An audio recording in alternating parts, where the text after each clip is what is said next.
Hebrews chapter 10. Hebrews chapter 10. Hebrews chapter 10. Hallelujah. God is just good. And He is good some of the time. God is good, and He's good when it's sunny outside, mother.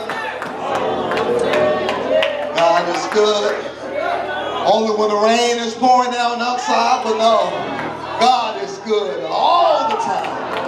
And because God is good all the time, I'm like David, let everything that has breath praise the Lord. I'm so glad that God doesn't have certain requirements for me to praise Him.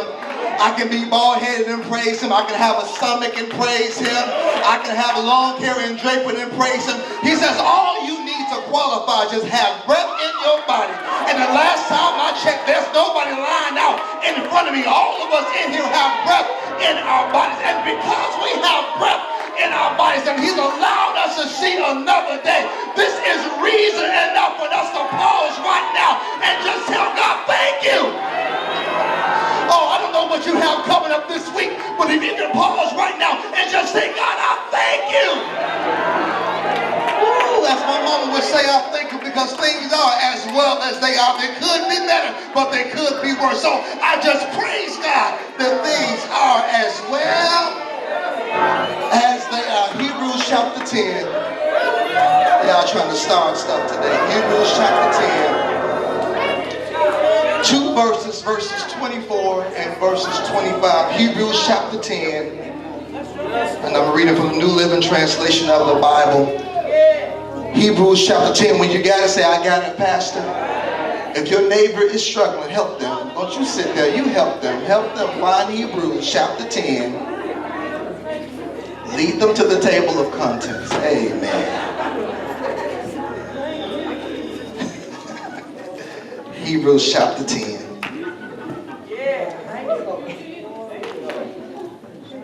And I forgot to mention this earlier, and I would be remiss if I didn't say it, man. I'm just thankful once again for the impact that we were able to make in our community yesterday. But we could not have done it. We had a great team that was representing Hopewell. Sister Kathy, Dr. Tasha, Missionary, Sister Jessica, Minister Ford. Come on, Hopewell, let's give it up to them. Listen, it was an awesome film that when people asked me questions, I said, I have no idea what you're talking about. You got to go see one of them. When people asked me yesterday, what I need to do, I have no idea what you're talking about. You got to go ask one of them. But to be able to step back as the pastor and not be concerned and know everything was taken care of, man, it was the best feeling in the world. So I thank you personally for a job well done. Come on, Team Hope. Let's celebrate our own.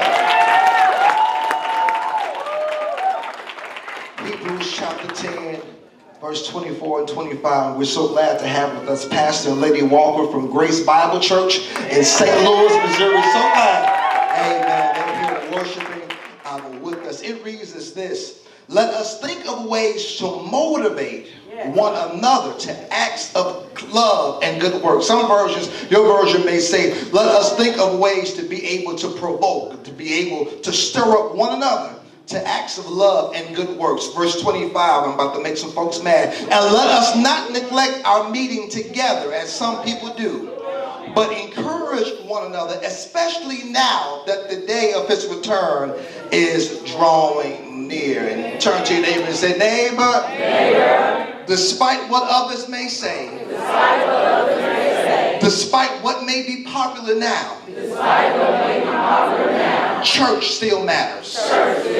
Turn to your neighbor on your other side and say, neighbor, church still matters. Church still matters. Church still matters. You may be seated in the presence of the Lord. Church still matters. Church matters. Pastor Faison, who was here with us and preaches behind from the closeout of our Wild Wednesday 2017, shared a story that he experienced a few months ago.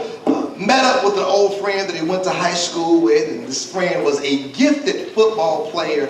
I mean, who was just really good. Could have made it pro all the way to the NFL. And so they had time to be able to catch up, Brother Tim, and just catch up to speed and just reminisce about old times. And so Pastor Faison asked him if he was able, how his football career was going, how everything was going. The friend in turn reminded Pastor Faison that, man, hey, I dropped out. I left the game of football the first semester of college. So Pastor Faison was a little kind of disappointed because he realized he knew how well his friend could play. He knew how talented, how gifted of a football player, Miller, that this guy was. His friend left the conversation with the response by saying, if I never put on a uniform again, I'll always be a football player. He said, if I never ever put on a jersey again with my number, I will always be a football player. Now this took Pastor Faison kind of by surprise because he's trying to figure out in his mind, how in the world are you still a football player with a jersey without a team? How would you consider yourself to be a football player when you're only playing football by yourself? So if you have on your jersey, but you have no team to be able to go on the field with you, all you're doing is playing ball by yourself. You're just playing catch in the air with your imaginary friend. You're just doing some weekly exercises to be able to help you gain some muscle, but you are not a football player, because to be a football player means that you are a part of a team. It's only through a team effort in any organized sport that the game is won. If the game is played by yourself, it wouldn't be considered a football game, but it will be considered an individual exercise. And because he left the field in his mind thinking that I can put on the jersey and always be a football player without a team, not only is he aborting the gifts and the talents that he has, but he's also aborting the benefit of some team being able to succeed because of his talent. Can I suggest this morning that the same thing is happening amongst believers today? Some argue that I can be Christian and not go to church. Now, it's twofold. You're absolutely right. You're absolutely right, because just because you come to church does not mean that you're saved. Just because you come to church doesn't mean you believe in Jesus Christ. Just because you come to church doesn't mean that you're saved. It does not mean that, because it would be so easy to say that going to church saves you. Oh my goodness, because if that's the case, I've been saved all my life, honey. But going to church does not save you. What saves us is when we have a personal relationship with Jesus Christ, and we realize that it is through his blood and blood alone, in our confession of faith, that we believe him, and that we believe that the finished work on the cross has saved us once and for all. No, you're right. Going to church does not save you, but going to church does help you in your walk and your relationship with God.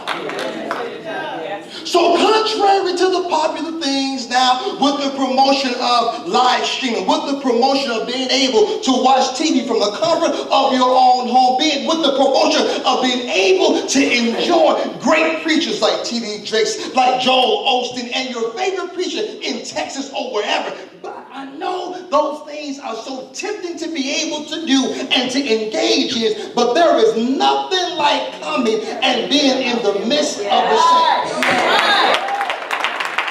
I know it's great to be able to catch up and to watch your favorite preacher on TV, especially when you find out pastor's on vacation or pastor's not going to be there. So I'm going to go, because I don't know who's preaching, I'm going to catch up with bedside Baptists at home and enjoy praise and worship in my pajamas.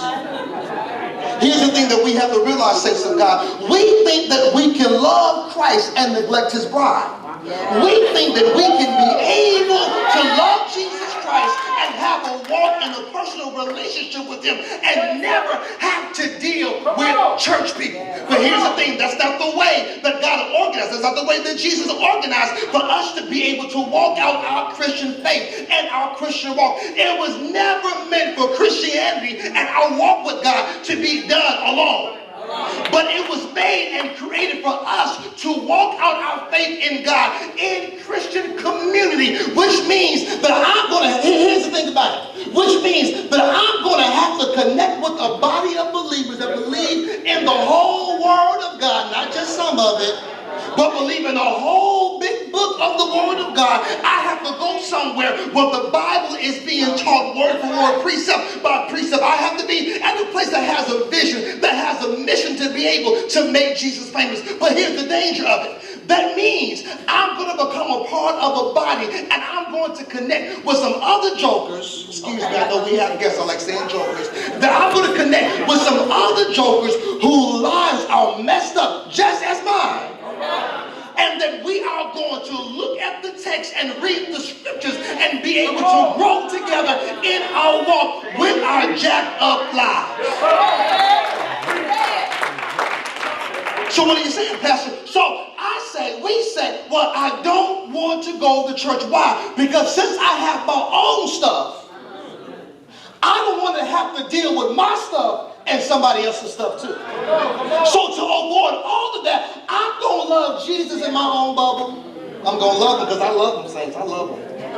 I'm going to love him in my own bubble. I'm going to love him in my own personal relationship with him. Because I hear so many say, oh, Pastor, I got a personal relationship with God. I know you do.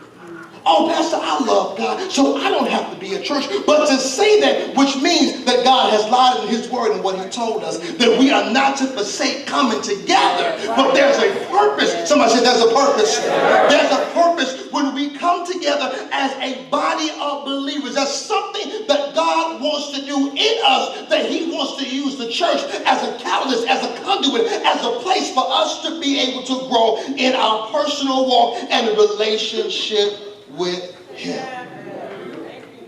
There's an inseparable link between Christ and community.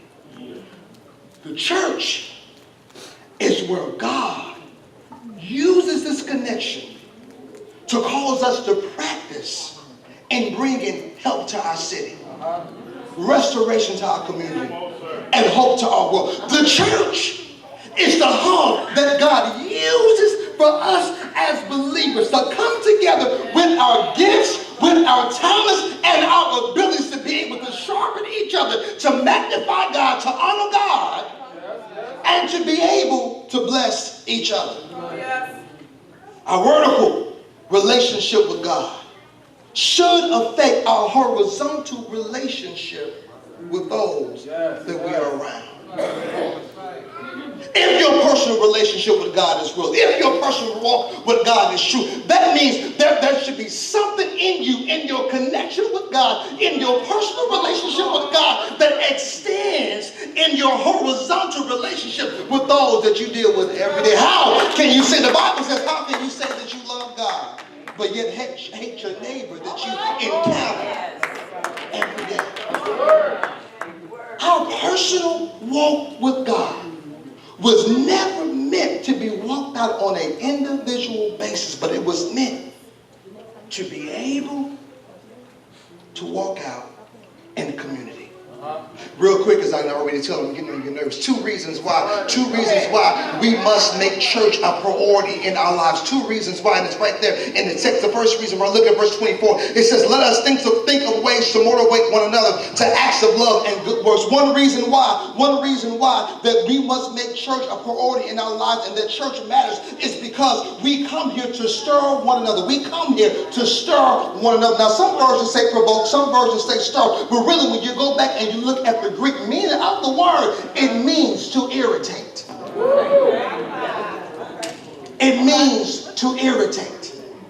It means that I come here to this place called Hopewell. I find myself, if not Hopewell, I find myself at some local Bible-believing church assembled together, and I am there connected with men and women, boys and girls, to irritate each other, get this, to acts of love and good works. So what does that mean, Pastor? Pastor, you know what? I just can't deal with folks, Pastor. Oh my goodness, Pastor. People just get on my nerves, Pastor. Oh my gosh, Pastor. I be trying to let my light shine, but every time I try to let my light shine, somebody make me put my light down for a minute, and I have to tell them about about themselves, then I pick my life back up, Pastor, and I go on singing hymns and loving Jesus. He said, no, how I'm going to use the church to help you, since you say you have a hard time with people. He says, what I'm going to do is, I've orchestrated my church, get this, like any other family, with a diversity of people and personalities. So he says, what I'm going to do is, I'm going to allow you to be a part of the church and get involved in a ministry with some people who are going to irritate you to a point that is going to cause you to bring out the love of Christ that's in you. Y'all miss what I said. He said, so what I'm going to do is, I will surround you with people. Since you say you have a hard time with loving folks, I'm going to put you in ministry with difficult people that's going to work out the fruit of the Spirit of love in your life. To bring out the acts of love. And the last part, he says, and to bring you to good works. So what does that mean? What does that mean, Pastor, to bring to the acts of love and then also to good works? The author links these two things together. It's so vitally important because here's the thing. If I am irritating you, now when you look at the text sometimes, this was provoking and irritating and stirring up, sometimes in a negative connotation, but this time it's always in this text, it's in the positive, because here's what I'm going to do. Because we're in community and we're learning and we're building together, if I know that you have gifts and talents and abilities in you that you allow to lie dormant, and we have a need in the church, I'm going to keep asking you, when are you going to talk to Pastor? I'm going to keep talking with you and irritating you and praying. You know, I've been praying that you would go ahead and volunteer your time because you're just so great at doing events. You have such, did you realize what a gift you have in working with children? Have you heard Mother Alger talk about needing some more children's church workers? Come on. That's good. So the acts of love, to move us to love, is not just to move us to love, but it's to bring us to a place where we can be able to provoke one another, to be able to use our gifts, our talents, and our abilities to be able to glorify God and to be able to bless each other. It's only in the church. It's the church that God wants to be able to use as a place for us to be able to motivate one another, to provoke each other, to stir up the gifts that God has placed on the inside of us to help us make Jesus famous. He said, oh man, Pastor, I could do this. I could do this through my club. I could do this by being a Mason. I could do this by being an Eastern Star. I could do this by being a sorority or fraternity. He says, that's all great and fine, but I want to use one of the greatest institutions that has ever been made. I want to use that as the hub, surrounded by like-minded believers, to stir you up and to stir up the gifts and the talents and the abilities that God has placed on the inside of you to bless others. I know sometimes the church gets a bad rep. I know sometimes folks talk about the church. I know sometimes things go on in church that we say, I'll never go to church again. But here's a problem that I have, Sister Greta. There can be a scandal that happens in church, Pastor Walker, and folks will walk away and never go to church again. But Walmart could have a scandal.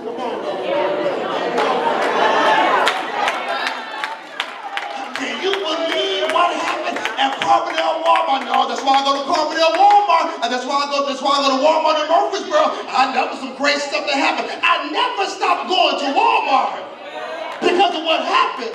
Oh man, I helped out in that school. Pastor didn't even say my name with his old bald head and stuff. I mean, just thinking and stuff now. He didn't even say my name. I'm done. I'm not coming to church no more. But your boss overlooks you every day. Every day. Now come in to work. I can't stand him. But you clock in. Get on my nerves. Do your job. Can't stand it. Give me my bracelet. Get on my nerves, always trying to be seen. But I go to my job every day. But when something happens in church, I say,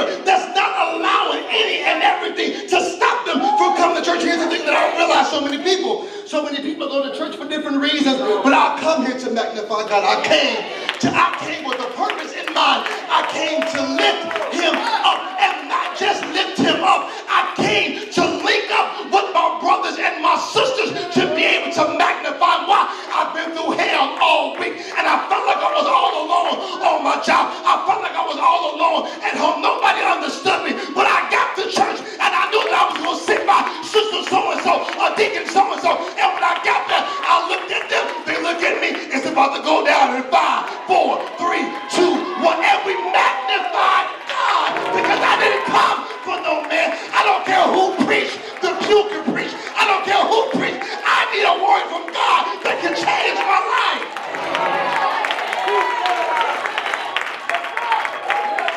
So get this. The writer, he writes this. Y'all getting me all excited. Sit down, please. The writer writes this. There's a reason why he's writing Hebrews chapter 10. Hebrews was written to a group of at-risk Jewish Christians who were tempted to run away from Christ because of severe persecution. The anonymous author of Hebrews wrote this letter to challenge them to persevere in their faith. Here's what the enemy does. Woo. It's raining outside. Listen, you done worked all day yesterday and back to school. You tired? Just take a Sunday off. Just stay home. Don't worry about it. You stay home. Pastor, I ain't coming today. I'm a little under the weather. No, it's raining outside and you're tired. Just say it's raining outside and you're tired. Don't lie to me. Come on. Then, next Sunday comes around. Man. I gotta go. I didn't go last Sunday. Come on.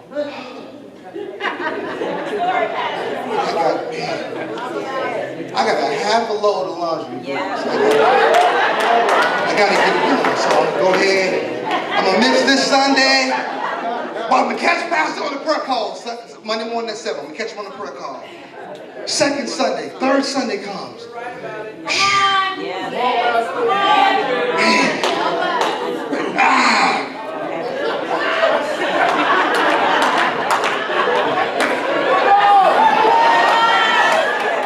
School's getting ready to start, so I gotta get the kids ready. I gotta consecrate their backpacks, their notebooks. I gotta pull oil on their pills. I gotta go to the school and pray with the school. So I can't make it to church 3 Sundays down. And what happens is, when we miss one week, we will find an excuse to use to miss another week and another week. And what happens during this time, y'all don't want to believe me, but it's the truth. We will wander farther and farther and farther and farther and farther away. Next spring, we know.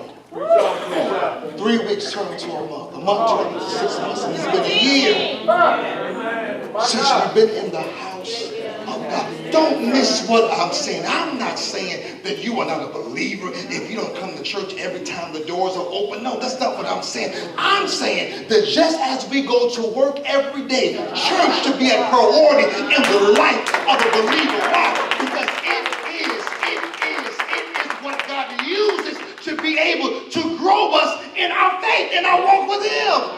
Oh, well, Pastor, I got Bible hours. Oh, I'll listen to this pastor. I'll listen to that pastor. It is not a substitution for being in the house. Look at verse 25. I'm almost done. I got 11 minutes. So look at verse 25. He says, and let us not neglect our meeting together, as some do. He realized that some of y'all wanted away. But encourage one another, especially now that the day of his return is drawing near. So we saw that we come to church because it is to be able to stir one another. But the last one is this: we come to church to be able to support God's people and to be able to receive report and to be able to receive support. It says it right there in the text. But encourage one another. Encourage one another. Encourage one another. The writer is telling these at-risk believers and letting them know, you have to hang in there. I know you want to give up. I know you want to wander off. I know you want to throw in the towel, but I need you to get in a community of believers, because why? You need some folks. You need some folks that can be able to discern what's going on in your life. You need some folks that can be able to tell you, know what, you're not yourself today. Let's just go off to the side real quick and pray. You have to have folks in the church that can be able to discern what's going on in your life. But here's the thing. I'm able to discern what's going on in your life when you and I have a relationship. And you can't build a relationship sitting next to each other on Sunday morning, because there's not enough time for us to be able to talk. We have to build relationship outside of church. We got to get together and go to Panera and have some coffee. We got to go to IHOP and get us some pancakes when they get it for 99 cents. We have to spend intentional time together in building relationship. That's why I tell people all the time, it's so vitally important for you to get involved in ministry at the church that you're at. Why? So I can be able to build relationships with other people. Because the more relationships I build, when I have a crisis go on in my life and I need someone to hold my arms up so I can be able to win the battle, I got some brothers or some sisters that I may not be able to FaceTime you, but I can call you on your phone. I can see you in Walmart and you say, hey, there's something wrong with you. Let's pray right now. He says we need the church so that we can be able to encourage one another. If you cannot receive encouragement from anywhere else, you ought to be able to receive encouragement from each other in the house of God. But here's the thing. If you're always being encouraged and you're never encouraging, we got a jacked up relationship. If you always coming and saying, oh man, I need you to pray for me, I got this going on, and I pray for you, but when I come to you and ask you to pray for me, come on, and you can't do it, yes, sir. There's something wrong in the relationship. Here's the thing, I gotta say this real quick, saints of God. We have to stop being selfish in the church. Oh gosh, I just said something right there. We gotta stop being selfish in the church. You have to realize that because I come here to stir up my brother or my sister, because I come here to encourage my brother or my sister, sometimes when I'm giving God a sacrifice of praise, that praise may not be for me. When I'm lifting up holy hands unto God, the hands I'm lifting may not be for myself, but I may be given an intercession of praise, of worship from my brother or my sister whose head is so down low that they cannot lift up their head. And I'm saying, God, I'm lifting my hands up from my brother or my sister. God, I know they're going through, and God, I believe in you to make a way on their behalf. If we cannot receive encouragement in the house of God, then, my friends, where can we be able to find it? There's nobody stirring us up. There's nobody provoking us. There's nobody challenging us. Anywhere else, we ought to be able to find it here in the house of God. He says,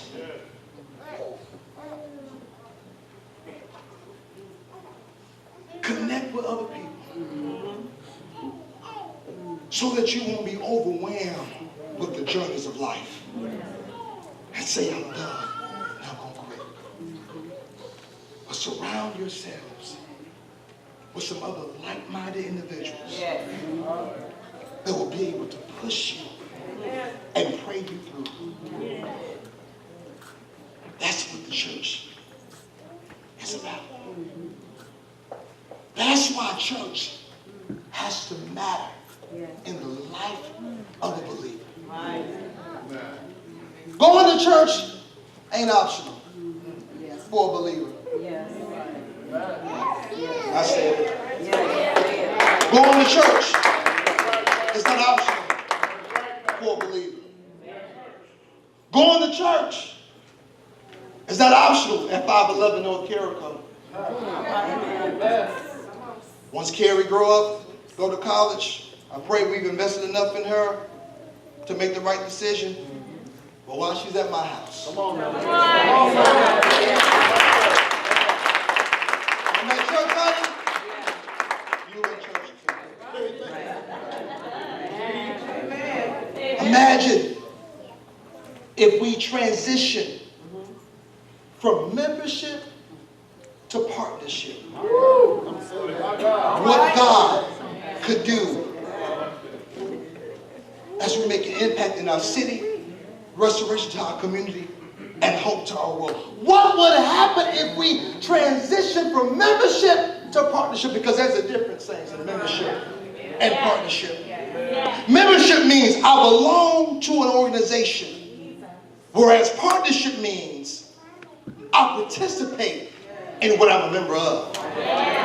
What would happen if we move from membership to partnership? What does that look like, Pastor? I'm so glad that you asked that. But what does that look like? That looks like this in 4 ways. That means that I'm praying for the ministry continuously. It means I'm praying for my pastor. I'm praying for our pastoral support team. I'm praying for our deacons. I'm praying for our ministries. I'm praying for our church. I'm praying that God will allow us to be able to live out our vision. I'm praying for protection over our church. I'm praying not just for the church, but for those who make up the church. That they will grow in their walk with Him. That they will be mature believers. Not only do I pray for the ministry continuously, but I also commit to ministry as my schedule permits. Again, not saying I have to be in church every time the door is open, but that I'm involved and I am engaged. Yes. I say this, it's a problem. If you're more active in your civic organizations more than you're active in your own church.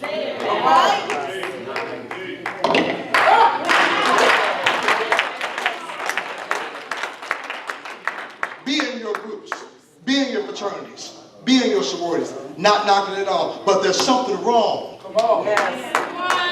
where you're more engaged in that, but never have time to participate in your church. Membership to partnership. I participate in what I'm a member of. Then, thirdly, I'm the systematic tithe, which simply means I tithe consistently and on purpose. I honor God in giving Him 10%. Whether it's weekly, bi-weekly, monthly, whatever it is, I tithe consistently and systematically. And the advancement of technology now, we got 6 ways at Hopewell you can be able to give. Systematic. Why? I'm participating in what I am a member of. And I do that with my resources. I do that not just with my money, but that's very important. But I do that with my time by being involved in ministry. And then the last thing is I invite people to church. Membership to partnership. I invite people to church. It amazes me. People will spend time in the church. They've been there 45 years. I can't stand that pastor. I don't know what we're doing. It's the same thing every week. But you're still showing up every week. If you're excited about what God, if you are a member of Hopewell and you're excited about what God is doing in your church, you ought to be telling everybody you come in contact. If you don't have a place, I'm inviting you to come to my church for the Hopewell experience. When I go somewhere to eat, y'all know I love to eat. I really do. I love God and I love to eat very much. And when I go somewhere, and I go to Water Creek,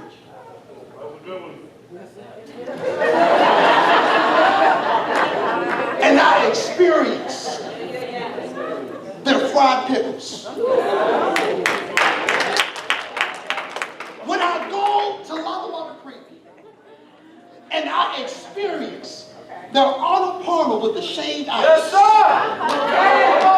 When I go to Water Creek, I feel my help coming in. And and I experienced the bread with the honey butter. I can't wait to tell somebody about the experience that I had. Why? Because what I just experienced was so good. And because I know that it's so good for me, it's also going to be good for you. And if your church is making any impact in your life and helping you grow to be a mature believer, you ought to be telling everybody about what God is doing everywhere. Oh my goodness. Hopewell folks should have said something right there. If you're excited about what God is doing at your church, you ought to be telling everybody you know about it, so they can come and experience what you've experienced. Church matters. We need the church, and the church needs us. Our gifts, our talents, and our abilities to glorify God and to be able to bless one another. There's no greater institution that I know of than the Church of Jesus Christ. Pastor, why are you preaching this? Why do you feel this is so necessary to share? Because just as these adverse Hebrews were drifting away, the same thing happens to us. And God wants to remind us that this is the place where he wants us to stir each other up in love and good works. And where if I can't find support anywhere else, it's in the house. If I can't find a place to support somebody else, it's in the house. And it's right here. I want to extend an invitation to those that are here. First to say, listen, if you have not, you can belong to church, but it doesn't mean you're saved. You can go to church, but it doesn't mean you have asked the Lord Jesus Christ into your life. If there's anybody here that you do not have a personal relationship with him, so our ministers and elders and prayer team is coming out, I want to